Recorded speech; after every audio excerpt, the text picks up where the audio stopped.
ஏசப்பா உங்களை ஆசீர்வதிப்பார். இன்றைக்கு ஆண்டவர் என்னை கொண்டு உங்களோட ஒரு வசனம் பேசுகிறார். வாசிக்கிறேன் கேளுங்க. சங்கீதம் 37 5வது வசனம். உன் வழிகளை கர்த்தருக்கு ஒப்புவித்து அவர் மேல் நம்பிக்கையாரு, அவரே காரியத்தை வாக்கிய பண்ணுவார். சரிங்களா? நீங்க போற வழி எல்லாம் கர்த்தருக்கு ஒப்புவீங்க. சரிங்களா? அவரே காரியத்தை வாக்கிய பண்ணுவார். அவர் மேல் நம்பிக்கையா இருங்க. சரிங்களா? அவர் மேல் நம்பிக்கையா இருங்க. இந்த காரியம் வாய்க்குமா வாய்க்காதா, இல்ல போற வழியில் ஆக்சிதாகுமா அதாகுமா இதாகுமான்னு புலம்பிக்கிட்டு பிசாசு உங்களை கொலைப்படுவான். சரிங்களா? அதெல்லாம் நீங்க சோர்ந்து போகாதீங்க.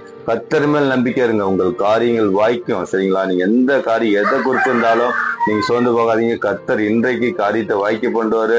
கர்த்தர் மேல் நம்பிக்கையா இருங்க. நானுமே ஒரு சாட்சி சொல்றேன். ஆரம்பத்துல நான் எது மேலேயும் ஆண்டர் மேல் நம்பிக்கை வைக்க மாட்டேன், ஜெபிக்க மாட்டேன். என் காரியம் எல்லாம் வாய்க்கல. இன்றைக்கு நான் ஆண்டு சமூகத்துல உட்காந்து ஜெபிக்கிறேன். என் காரியம் எல்லாம் எது வந்தாலும் வாய்க்குது. எனக்கு சந்தோஷமா நான் சாட்சி சொல்றேன். நீங்கள் ஆண்டர் மேல் நம்பிக்கை வைங்க. சோர்ந்து போகாதீங்க. சரிங்களா? எதை கண்டு போய் சோர்ந்து போகாதீங்க. கர்த்தர் மேல் நம்பிக்கை வைங்க. சரிங்களா? கர்த்தருக்கு சந்தோஷமா இருங்க. உங்கள் காரியங்கள் வாய்க்கும். கர்த்தருக்கு சோத்திரும். God bless you.